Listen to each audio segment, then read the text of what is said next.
Hello guys, നമുക്ക് വേറെ second bus കയറി പോകാം. 2 ബസ് കയറി പോകണം.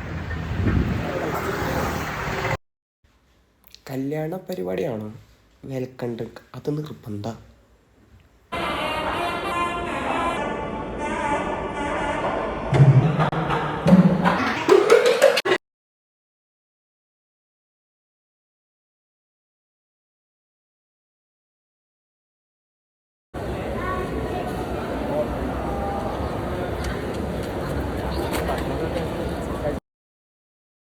നമ്മുടെ മെയിൻ പരിപാടിയിലേക്ക് വന്നു. ആദ്യം ഇല ഇട്ടു, ചിപ്സ് വെച്ചു, മുളക് വെച്ചു, പരിപ്പുവട വെച്ചു, നെയ്പ്പരിപ്പ്, പുളിഞ്ചി, അച്ചാറ്, പിന്നെ അതിൻ്റെ എനിക്കറിയില്ല പേര്, ഇതിൻ്റെ അറിയില്ല.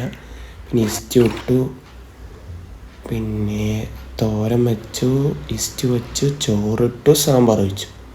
അവസാനം പായസം വന്നു, പാലട, പപ്പടം വെച്ച് നമ്മൾ പൊട്ടി. ലാസ്റ്റ് പരിപാടി നമ്മൾ മിസ്സിൻ്റെ ഒപ്പം പോയി ഫോട്ടോ എടുത്തു.